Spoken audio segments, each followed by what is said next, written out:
Hi guys, good evening and welcome back once again to the EdWord. I'm your host Eddie, and in today's video I'll be discussing what I thought of the latest and very good but kind of hard to watch episode of AMC's Fear the Walking Dead, which dropped today on AMC Plus, and I believe it's dropping on AMC later today, I think? Yeah. Anyway, and if it's not, I'm sorry if I misled anyone.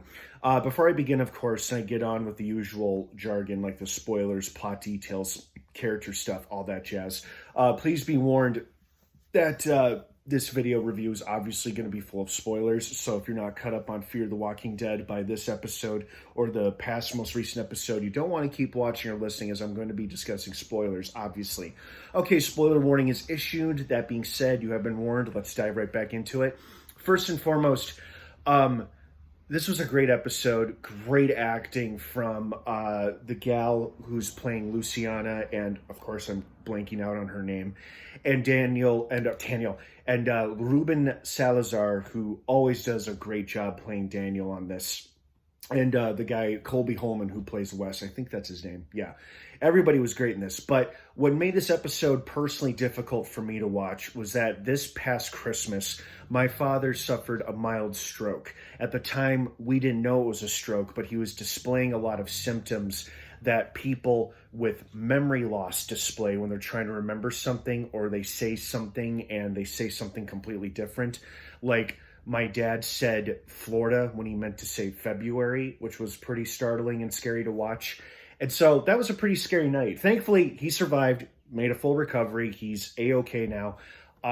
He did have another one back in early January, which was also quite scary, but thankfully went to a different hospital this time and was all better after a few days. But Christmas night was probably one of the, if not the scariest, one of the most scariest nights of my life, because I didn't know if my dad was going to die or not.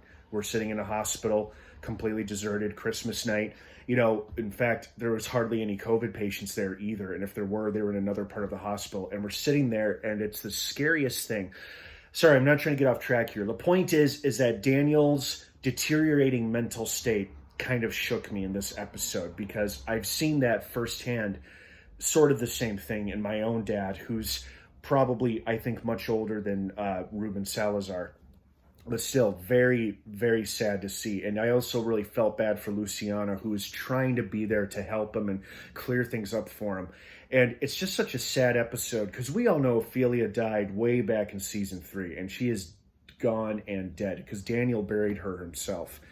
So it's just hard to watch a character that you've grown to really care about, who's an indisputable badass, a crafty mofo, and his mind is going on him, and it's just heartbreaking.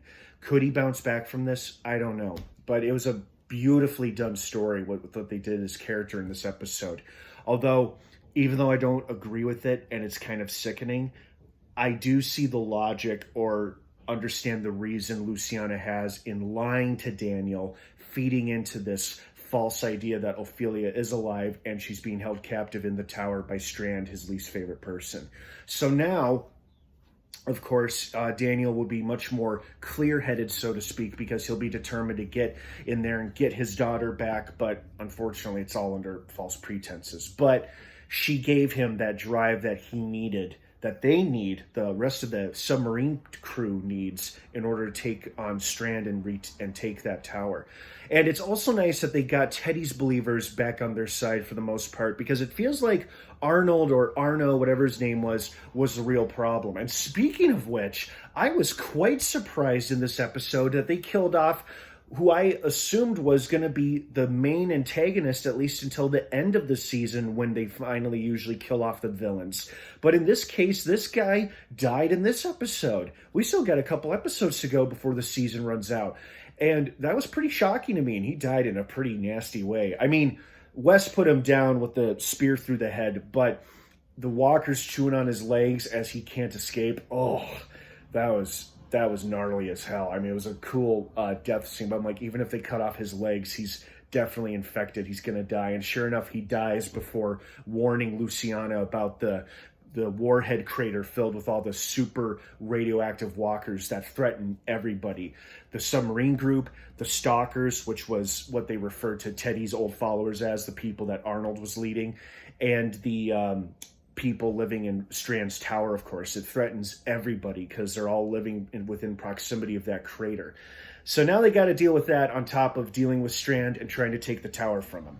And because it sounds like Arnold made it sound like somebody was letting them out or getting the walkers out of that crater and getting them out to the rest of the world, or at least rest of the area. So who's doing that and why? That could be our next big antagonist now that Arno is dead. Although I really, really don't want to label Strand as an antagonist this season. He certainly has been antagonistic, but there is a reasoning to him, if that makes sense. Mostly because Strand is one of my favorite characters, and I really hate the arc that they've set him up for this season. And I'm really, really hoping he either turns around and comes back to the light again, or put him down in a tasteful way, either by Alicia or Madison's hand, if she's supposed to come back this season or next season, and just give him a proper exit, because I really hate the arc that he's currently on. But that very well could change, so we'll see what happens. I'm certainly going to keep watching because I gotta know what's going to happen. So very good episode, pretty intense walker scenes, intense character dramatic stuff as well. Pretty shocking deaths in both the henchman with his throat slit and Arno dying. But, for the most part, a pretty damn good episode, even though parts of it were hard to watch simply because of my father's recent similar mental physical state that Daniel is kind of in as well. So overall enjoyed it, and I'm looking forward to the next episode. What did you guys think of this episode? I'd love to hear your thoughts and feelings on it. Thank you so much for watching. Have a great rest of your night. Fear the Walking Dead drops new episodes every Sunday on AMC Plus and AMC the following week, or perhaps later that night on TV. I'm not sure. It's a little confusing, but point is, those are the places where you can watch it. All right, guys, have a great rest of your night. Thanks for watching, and of course, until next time, may the Force be with you.